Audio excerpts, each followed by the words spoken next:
Hello, I'm Laura.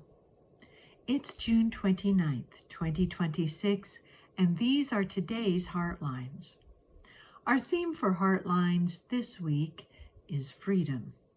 And today we are looking at the freedom to pursue freedom.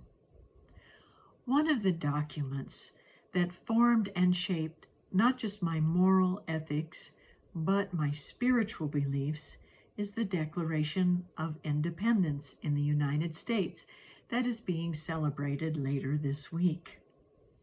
In that declaration, it says that all people are endowed by their Creator with unalienable rights, explicitly naming life, liberty, and the pursuit of happiness.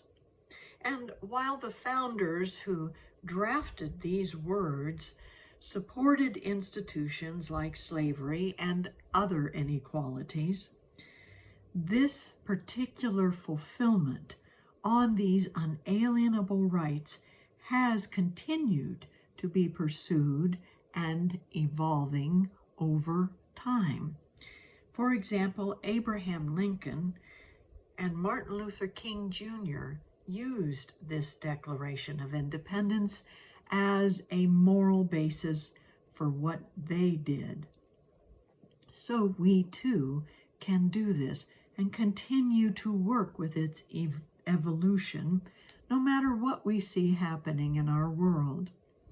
You see, last week on June 25th, the Supreme Court ruled in a 6-3 ruling that the case of Mullen versus Doe to allow the Trump administration to end temporary protected status for hundreds of thousands of people was valid. They based this on the argument that since the plaintiffs were claiming that this ending of the TPS was based on racism, the Supreme Court said otherwise. They could not point to any direct statements that said the ending of TPS was based on racism.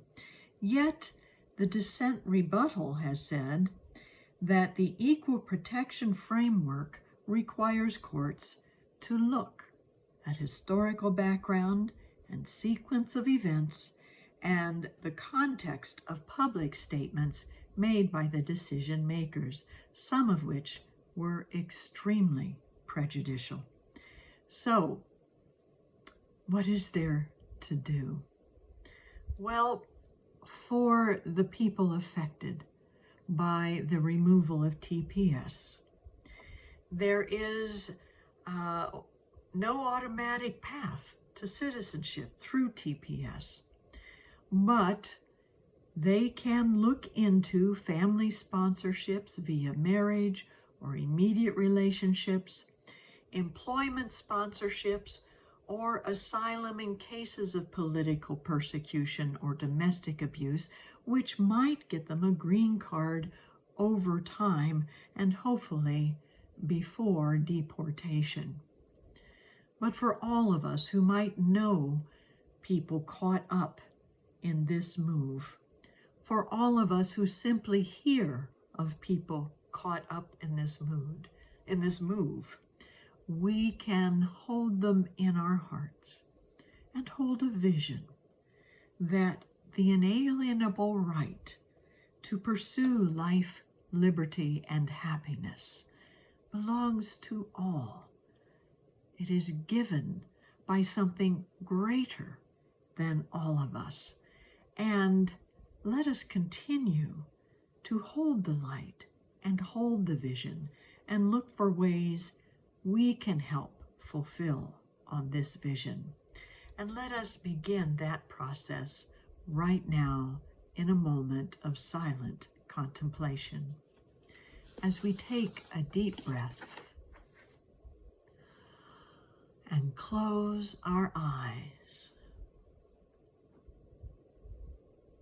and focus on this idea.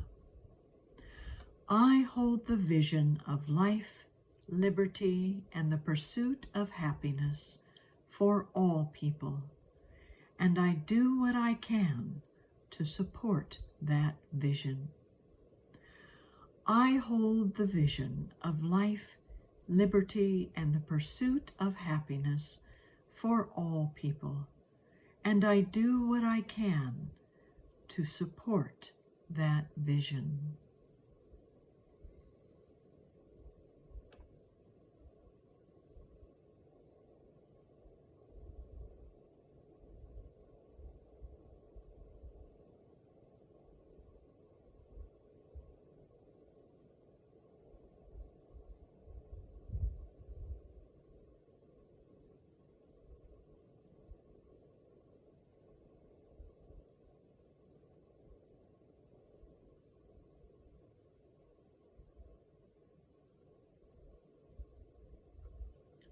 And so it is.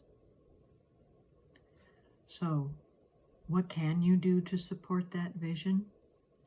Well, perhaps you can help your friends or family members or just people you know in your community find their way to those more permanent paths.